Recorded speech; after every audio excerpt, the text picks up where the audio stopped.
Tunde magazetini. Yes. The good thing, it doesn't matter how hard things get, 9 times out of 10, when you look at the Taifa Leo, you'll just giggle. Mimi tu ndio kusema mlimani. And there's a big picture of Rigathi Gachagua there. Gachagua ashauri wakazi wa mlima kumsikiliza yeye tu, akidai vyama vingine vyote isipokuwa DCP ni wheelbarrow. I love how they spelled wheelbarrow. It's W-I-L-B-A-R-O. Gachagua anasema hayo siku mbili tu baada ya Uhuru Kenyatta ambaye ndiye kinara wa Jubilee kuwahimiza wakazi wa Mlima Kenya kumheshimu Gachagua licha ya rais huyo mstaafu kuonekana kama anayetoa ushindani kwa DCP kupitia chama chake cha Jubilee. So I don't know if this is how he returns the favor. Uhuru is like, you guys, Abu respect Rigiji. Rigiji is like, mimi ndio kusema. I know. First of all, that image of the logo right behind him, I'm like, yeah, that's intentional. Your maskio. There's a big maskio. Yeah, Phil, Abu tuonyeshe your maskio hapo chini. Yeah. Oh my. Ni haskizi ama nasikia. Exactly. Alafu, let's take a look at some of the other headlines, then we'll get into the stories. Pigo, Trump akifuta ziara ya makamu wake Kenya.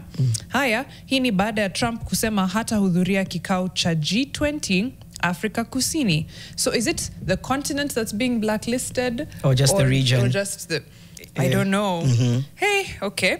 But yeah, JD Vance no longer coming. Cool. Nyanza ibaki serikalini. That's according to Wandai. Waziri wa Kawi awasihi wakazi na viongozi wa Nyanza kutojiondoa katika serikali jumuishi baina ya ODM na UDA. My brother in Christ, it is not the people of Nyanza who are in a broad-based government. I was trying to understand where he's coming from when he's saying this. It is you yes. and your friends who are in broad-based. What did you just say, my brother in? Mariam. Honestly, yeah. I was like, he says, yeah. Anataka au anasihi wakazi na viongozi wa Nyanza kutojiondoa katika serikali jumuishi baina ya ODM na UDA. It is not the people of Nyanza that are in a broad-based government. It is the leaders. It is the you. leadership. Oh my gosh. Aya, masaibu tuliopitia Tanzania. Wafanya biashara wa Kenya waeleza walivyoteswa kwa siku 8 ndani ya vituo vya polisi pale Tanzania kwa kusingiziwa kuwa walikuwa waandamanaji. We'll talk about that. Yeah. We've threaded on this. What are we doing to protect our citizens abroad? Bob Njagi, Nicolas Oyo, the many Kenyans in Tanzania, thousands of them, the ones who even lost their lives and their families know. Yani, but like I said, if at home we're not being looked after, yeah, why would we do that abroad, right? Museveni, akiri kutesa wa Kenya. We'll take a look at that. It's on the front page of the Daily Nation. Kiongozi huyo alijigamba namna alivyowafungia Njagi na Oyo katika friji. Tuangalie story gani? Tuanze wapi? Tuanze na Wakenya waliorejea kutoka Tanzania wasimulia mateso waliopitia siku 8. Ukurasa wa pili pale wa Taifa Leo. Haya. Wakenya waliorejea nchini kutoka Tanzania wameongea kuhusu masaibu waliopitia mikononi mwa serikali ya Rais Samia Suluhu Hassan. Walisema serikali iliwadhulumu ikidai ndio waliochochea maandamano nchini humo wakati wa uchaguzi mkuu mnamo Oktoba 29. Akiongea kwa mara ya kwanza na wanahabari jana jijini Nairobi baada ya kurejea nyumbani kutoka Tanzania, mfanya biashara mmoja aliomba tulibane jina lake. Alisema yeye na wengine waliteswa na kuzuiliwa kwa siku 8 kwa kosa la kuwa wa Kenya. Literally, their crime was being Kenyan. Haya, mfanya biashara huyo alisema kuwa alikuwa ameratibishwa kusafiri nyumbani mnamo Oktoba 31. Hata hivyo, alipokuwa akiondoka, alisimamishwa katika kimoja cha vizuizi vya wanajeshi vilivyokuwa vimewekwa katika wakati wa maandamano. Haya, akasema nukuu hapa, vituo vyote vya petroli vilikuwa vimefungwa. Watu hawako wakisafiri kwani hakukuwa na magari na uchukuzi. Baada ya kuzimwa kwa interneti, teksi zinazotumia mitandao hazikuwa zikifanya kazi. Kwa hivyo, uliachwa na afua mbili, utumie baiskeli au pikipiki. Na tuko na nukuu kutoka kwa mfanyabiashara huyu. I just want to hear from him first of all, because he says their only crime was being Kenyan. Let's listen in. So they keep my passport for now. During this time, they also took my phone but handed it back. During this time, I can chat my family. I'm telling them we have a small stop by the army because there isn't much. And I have all my documents. So about an hour later, a police car comes. And that's when things escalate. And they escalated in about 5 minutes. It was very quick. They come, stop us there, stand, and then they're handed the passports. The passport here, and then the guy cocks his gun and comes to me and tells me, get into the car. So I get into the car, then puts me in a blindfold. So at that point I'm thinking, while in the car? Yeah, in the car. I'm thinking, am I a terrorist? Why am I being held like this? I mean, I have all my documents. I've explained myself. And by then I had already explained why I'm in Tanzania, why I'm heading out, why I'm out, and that I am heading to the airport. So they know all this.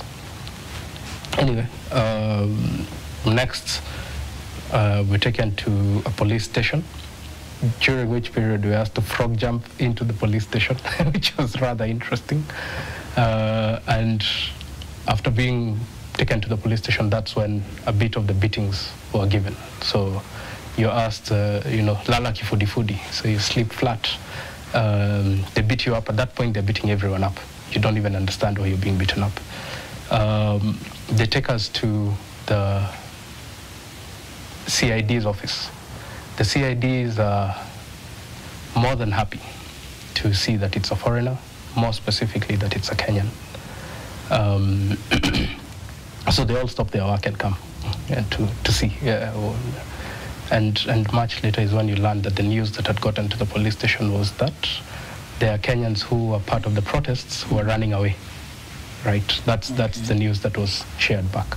By the time that letter was being written, there was already communication that, they had already agreed on what needs to be done, and that particular communication was merely to cover up and to make it appear as if there's been diplomatic follow-ups to address the concern. It is disappointing, because normally you would expect them to share best practices. But in this case, they are showing and very clearly communicating that they will work together at any cost to ensure that the civic space is diminished in the region and that human rights violations become the norm. I call him Afande. I want you to tell us kama ni vizuri ama kama ni vibaya. Tunatoka hapa lini? Vitu vyetu viko sawa, tuko na kibali, hati zetu ziko sawa. Shida ni gani? And he tells us, mambo yenu ni magumu, ipo na wakubwa. Lakini kutoka hapa labda wiki mbili hivi. And I'm like, what do you mean wiki mbili?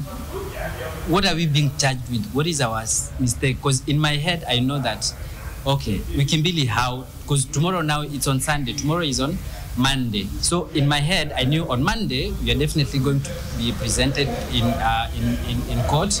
Our charges will be read to us. If we are being bailed out, we are being bailed out. But now it turns out that we might not even make it to the courts. So after he says, mpo hapa for labda wiki mbili hivi, I did not want to listen to him again. I just stepped back, went and climbed where I was sleeping, put my head down. That's the first time that I cried. We stayed in I stayed in the hotel for 2 nights, and then we stayed in the cells for 8 nights.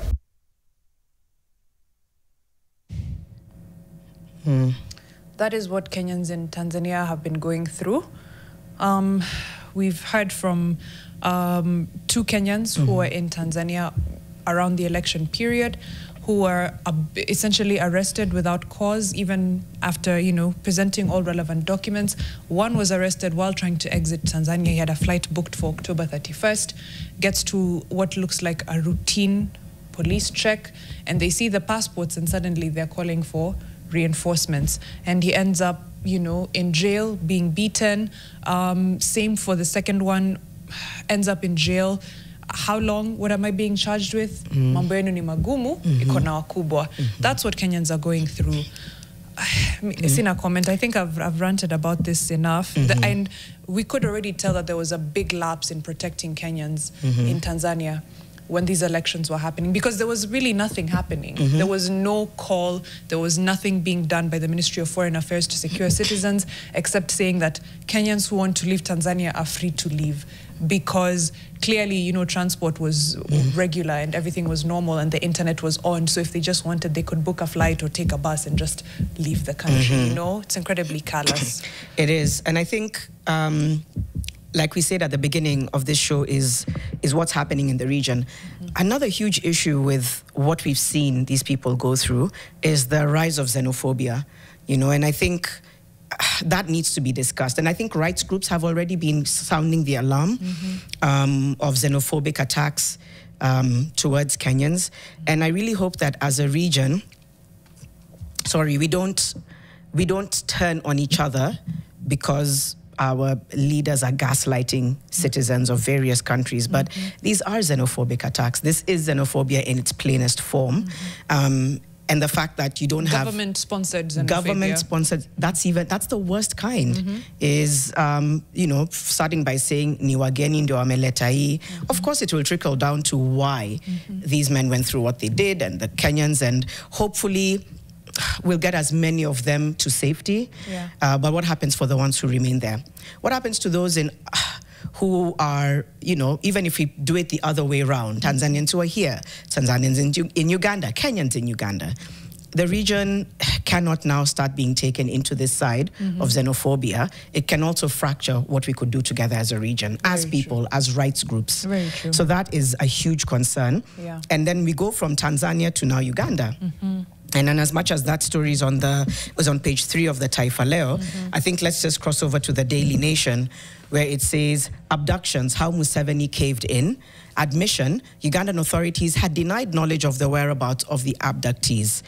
Here we have very good intelligence. This is a quote from Yoweri Museveni. We know them. They have been with us. I have their names. They came and they were working with Kyangulanyi's group. They are experts in chaos, is what he named them.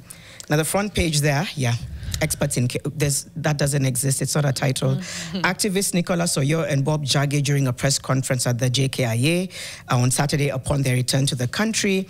And then a blurb here just before we get those sound bites. Mounting pressure from the United Nations and the Kenyan government, direct family appeals and fears over the health of rights activists Bob Jage and Nicholas Oyo forced Ugandan President Yoweri Museveni to order their release from military detention.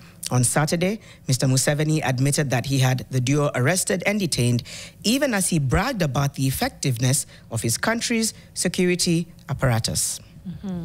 Let's pause there and listen in to some of the bites that came out of that story. Then if we're going to get into a break, we'll come back and still have a look at some of the other stories. But first, let's get those bites. Some Kenyan leaders rang me and said that I should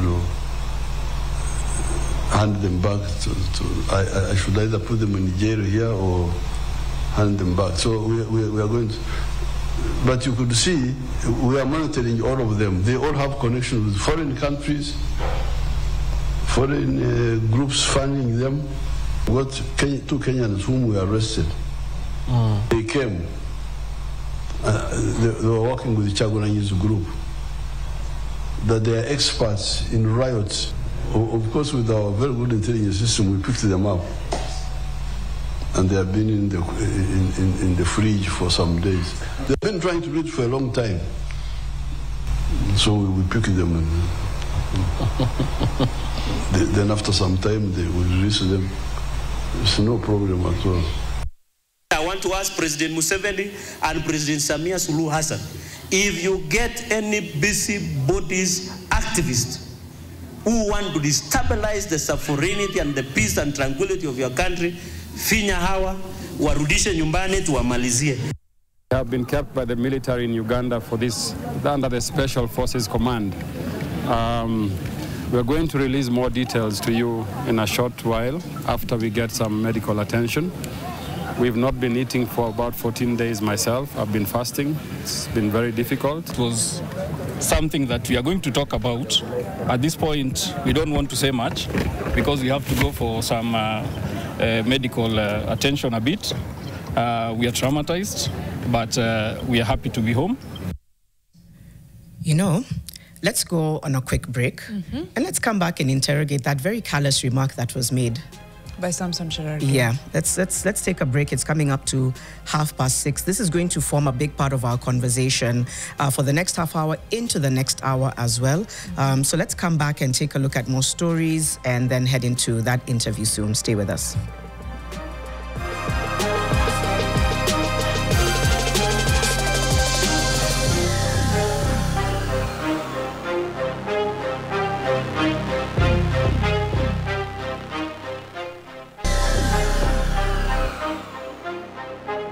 What's up, nation? I am the Kikombe, your second favorite storyteller, and I believe that if we focus on $1 billion, we will fix the nation. So how much is $1 billion? So if you stack 1,000 Kenyan shillings notes on top of each other like this, and you get to the top of Times Tower, you will only have stacked 1 billion shillings. Focus. So when you see 1 billion missing, it's not. Focus on 1 billion because kuku hajichinji donge.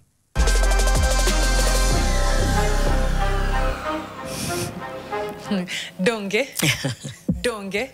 The Kikombe has told you again, this series is amazing and we continue to love it, giving us the context of what 1 billion shillings is, what it can do, why you need to hear 1 billion and panic. Not be like, oh, we lose 2 billion shillings daily. And then carry on with our day. Yes. So scary. But send us your WhatsApp Nation video to 0112 500 400, 0112 500 400. And of course, we'll be more than happy to play yours in the next hour. Ama kesho, weka simu flat in landscape. Hivyo ndio tukuone vizuri, utuambie jina lako, uko wapi, and what you're doing to fix the nation. Absolutely. A number of you fixers are checked in on YouTube. We start with Sir Charles. Good morning, fixers. Man can only discover new oceans if he has the courage to lose sight of the shore. I wish everyone a blessed and productive week ahead. Mama J says, good morning, fixers. Now that our activists are thankfully back home and looking healthy and strong, can we talk about whether activists are there for social good or manipulate others for personal gain? Let me pause there. I think regardless of what you're doing, your rights need to be protected, number one. Number two, I know we're in unfamiliar territory when we're agitating for change. There is no personal gain in activism. Actually, you're putting your life on the line. You are putting your life on the line. So I hear what, Mama J is expressing her opinion. Just needed to push back on that because I think it begins to plant a seed of doubt in what happens to people when they're agitating for change. Number one, it also strips them of protection. 100%. So I would have to push back on that one. And I'll always ask people, Mama J, what are you willing to be tortured or potentially arrested or vilified for? Do you love your country that much? Do you care about human rights that much? Mostly unlikely for most people. For most people. So I think it's good to have respect for the people who do. I do think it's okay to question things, but not in a way, like you said, that strips them of protection, and not at this time, certainly. Yes. Absolutely. The Kikombe, who we've just heard from, he's checked in exhaling. No matter how happy you or angry you get, you will never breathe 1 billion times in your lifetime. Think of this every time you hear there is billions of money unaccounted for. So Kikombe is also not letting us pumua. It's like he billioni. Mtajua. You won't breathe 1 billion breaths. Yeah, no matter how angry or sad. In your lifetime. Yo. Two more from Don Sabwa and Agri Momanyi before we turn back to our coverage. Don Sabwa says, public goods belong to the people. The contracts to procure public goods, public interest is never inbuilt at all. Hence, it can be voided. So public goods in Malawi, we say, katundua antu onse. Mariam umeambiwa, please. Squeeze sasa mangi please, anandikanga tu Mariam. You know what to do. Haya. Katundua antu onse. Katundua antu onse. That's public goods. Okay. Okay. All right. But you know, that is, it sounds a lot like Kiswahili. Yeah. Or not like a Bantu language. Yes. Antu onse sounds like Andu Monze, which is like all people, hence the public in public goods. Bantu languages, same. They're very same. Finally, Agri Momanyi says, good morning, fixers. Very good. Remind Cheragay that power is temporary. A good leader protects his citizens first, which is literally what we were about to thread on with Mariam. Thank you, Agri, for pointing that out. This is where we also ask the NCIC and EACC to actually show your muscle. That is hate speech. That is hate speech. That is that's dangerous rhetoric.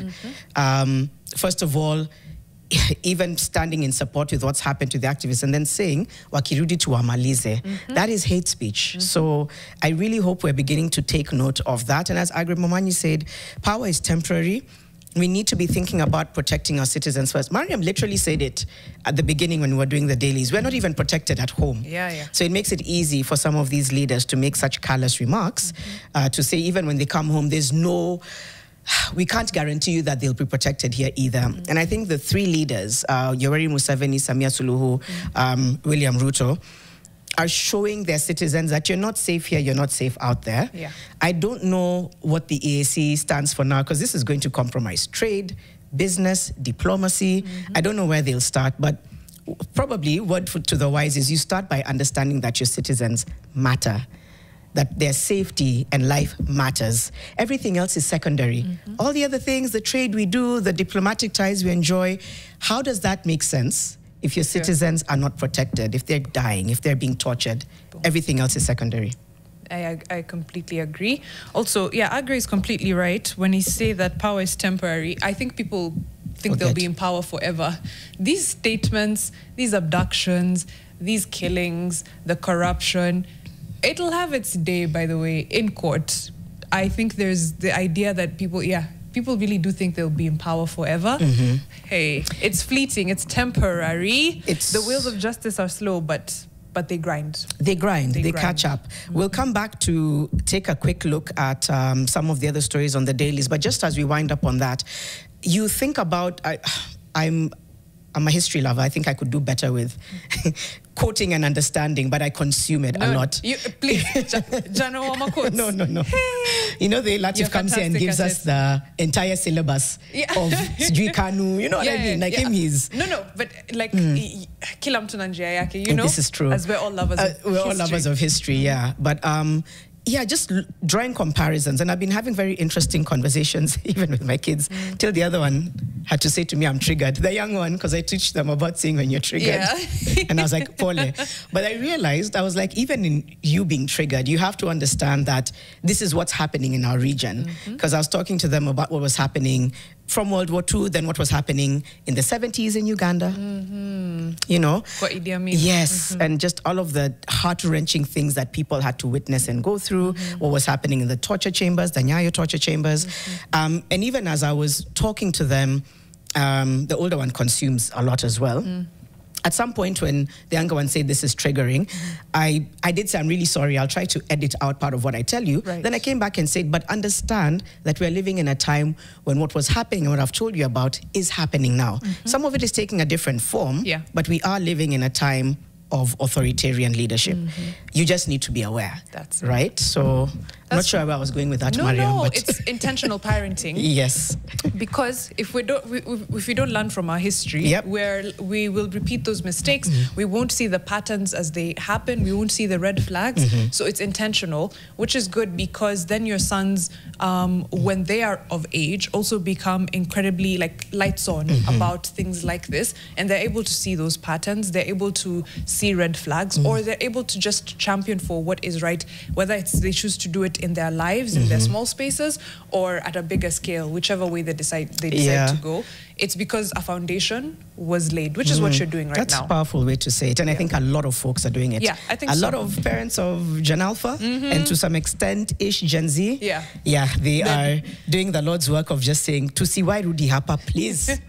Hey. To see why. You know, can we not? We must continue. We must continue. And we'll continue hosting people here who were there during some of our darker times. To remind us. To remind us. And so that you also see the differences and the similarities. You'll find a lot of similarities and the differences will scare you. Right. Oh, yes. Just before, I was saying that because as we wind up, I was saying the pattern is that it's temporary. That's where I was going with that, is that a lot of them, if you look at the leadership then, eventually it was done away with either through a new leadership being voted in, either through worst case scenarios of having to go into exile. Eventually it comes to an end. You cannot sustain human rights violations. You might think you can. In that moment, you have the resource and power, but eventually you run out because the truth now trumps and overpowers the human rights violations. True. Hey. Also, there's no bigger resource bigger than human resource. resource. I love that. And you can't outnumber. That's hey, one day I'll be like, who once said, it was Mariam, no bigger resource. So are we going to the Business Daily? Yes we are.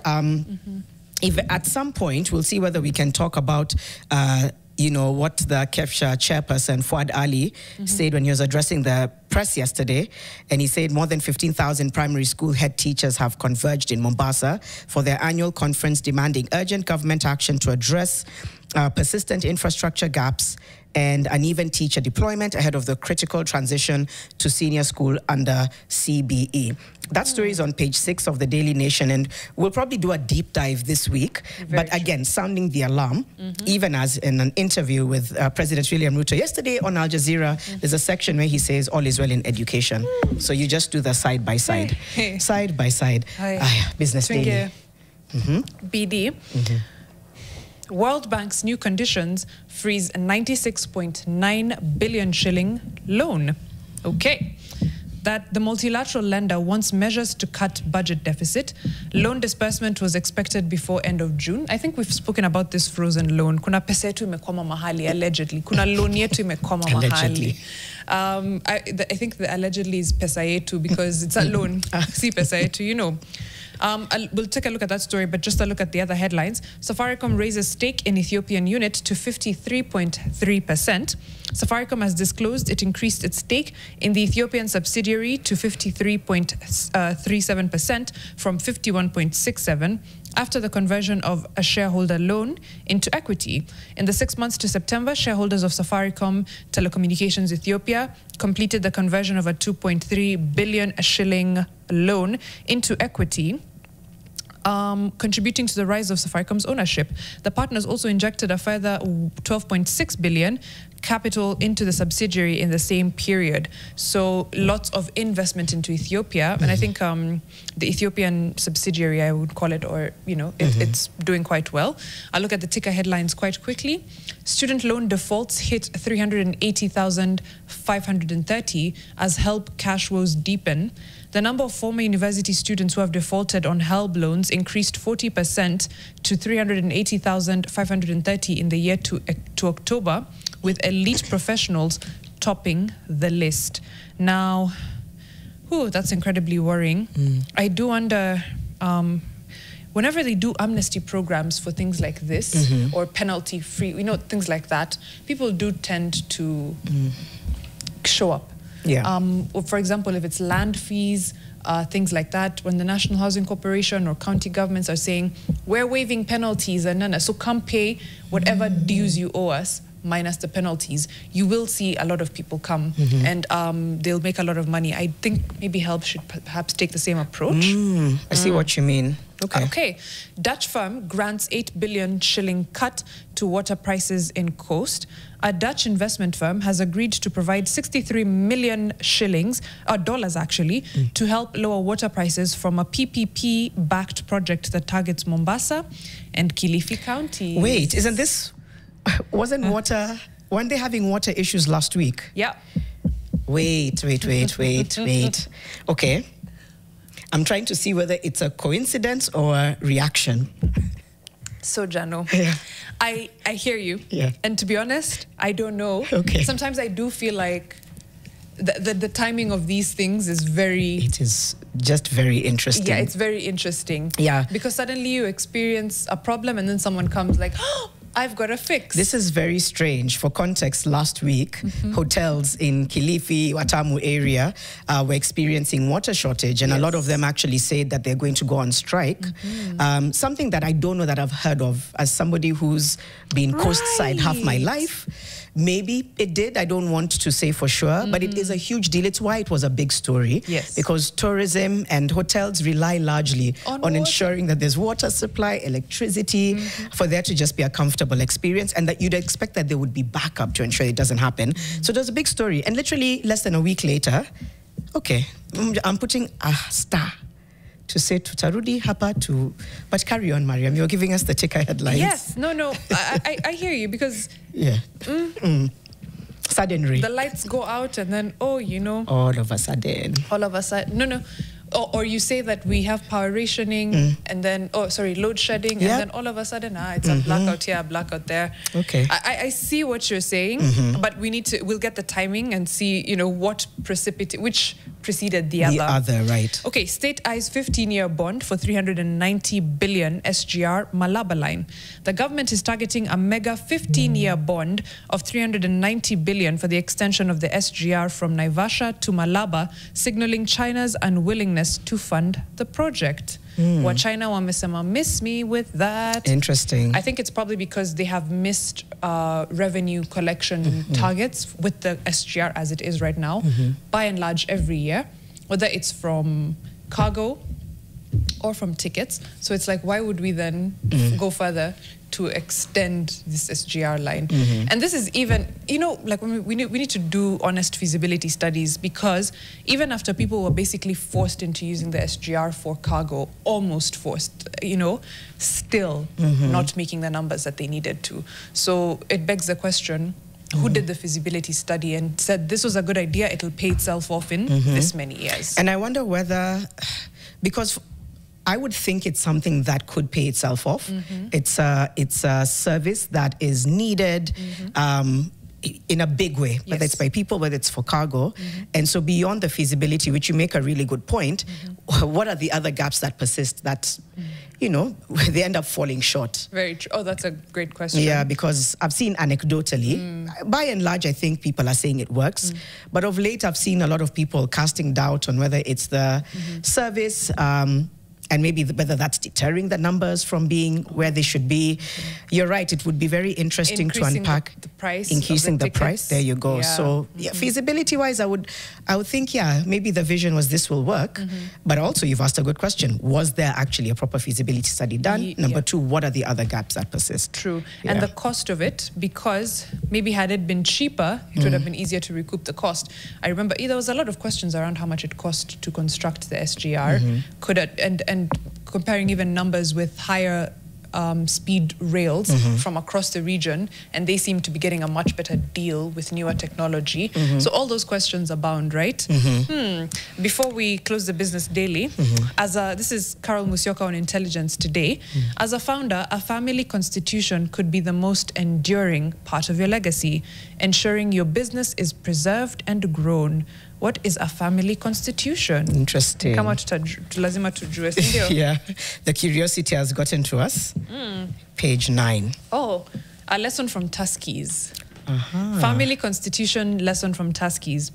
So she narrated the story of Tuskies and why part of its downfall was largely due to the lack of recognition that once a family business begins to hire employees, procure goods and services, rent premises, create tax-generating revenues, and borrow from banks, it no longer belongs to the family. It belongs to an amorphous conglomerate of stakeholders, some having far more skin in the game than others. Despite all the stakeholders, family interests remain paramount to family members, and when a family business grows to the size of that Tuskies did, it's time to sit down and create a family constitution whose purpose is to draw the line on where the family stops and business begins. It ring-fences family values and sets the moral compass that should guide the family through multiple generations of business ownership. Oh, this is such a good read. That's amazing. Yeah, I love that part of where the family business starts and where the, whose purpose is to draw the line here, where family stops and business begins. That's a really brilliant way to put it. I don't know that we're good at this.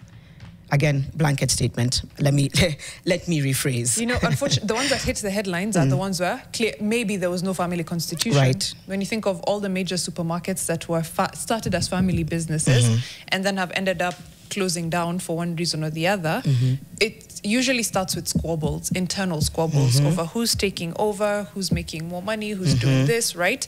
And then ownership wrangles that often go into the board and so on. So yeah, was there a family constitution there? But also, is it in our nature, Mariam? I feel like, I don't know, we are not good at putting pen to paper when it comes to family and relationships. Whether it's a family constitution, whether it's a will, whether it's shared assets, there's almost like a hesitation because people feel like it talks about a lack of trust. But actually, I think Jano, you're my sister. Surely. Why do we have to write at it's 50-50? We know.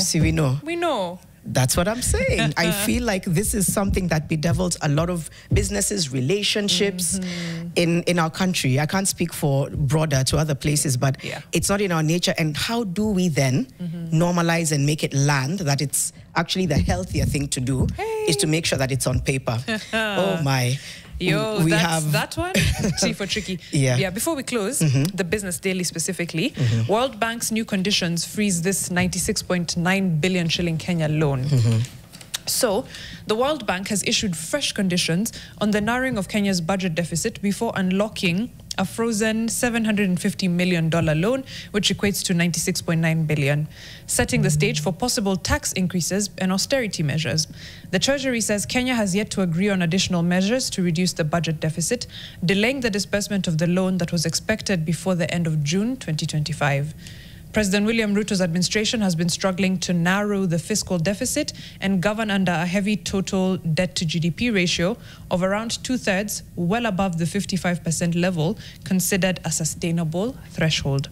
Kenya's budget deficit is estimated at 901 billion for the fiscal period ending June 2026, and the Treasury can cut expenditure or raise revenues to bridge the shortfall. Cut expenditure or raise revenue. I wonder which one they'll go with. The government is also struggling to seek new sources of funding after last year's countrywide protests forced it to pursue austerity measures and scrap planned tax hikes worth more than 346 billion. The World Bank had earlier asked Kenya to consider additional consumption taxes like excise duty and VAT for budget support. Surprise, surprise. Which could trigger fresh protests if adopted. The multilateral lender did not specify if it's pushing for an increase in excise duty and VAT on specific goods or if it wants the Treasury to increase the range of products that attract the two taxes. So we're back to this position. I mean, the World Bank calls itself, it is a concessional lender. We've had, the president for the region here. And yeah, they are a concessional lender, low interest rates, but they try to pose as if their loans don't have conditionalities as tough as the IMF, for example. But we're right here. Yeah, if you want to unlock this 900 billion, you're going to have to cut your budget deficit. Yeah. And while the guise is that this is us helping you structure your budget, right? And to plug in holes so that you can be more efficient, it's still a conditionality. Yeah, I see what you mean. And it's a conditionality that comes at the cost of regular Kenyans, because when you propose increases in consumption taxes like excise duty and VAT, we're the ones who are affected. We are. Yeah. And having seen what has happened over the last 2 years, when there's attempts to increase taxes like that, and you're still suggesting that, it reads that your conditionalities are, one, they are there, even if, it's you phrase them as something else, one, that they are there, Two, that they're also not very ear to the ground. I was going to say. They're more ear to the shilling. Yeah. You know. Oh my, we have 3 minutes to go on a break. Let's finish up with another story. The Wildlife Research and Training Institute in Naivasha has been shut after rising water levels from Lake Naivasha brought its operations to a halt. Scientists are warning that shrinking wildlife habitats caused by rising water levels are pushing animals closer to highways and putting them at greater risk. So we have, it's quite a sad developing story there. We'll hear from the WRTI senior principal, Dr. Vincent Obanda. Listen to Justice Ouma, who is a victim, Catherine as well, David Kanyi, and a few others. Let's see if we can listen into just what this means for wildlife, what it means for the habitat, what it means for the water levels. Let's listen in to these different reactions. Infrastructure, all our experimental plots on wildlife research and the training swimming ponds have all gone underwater.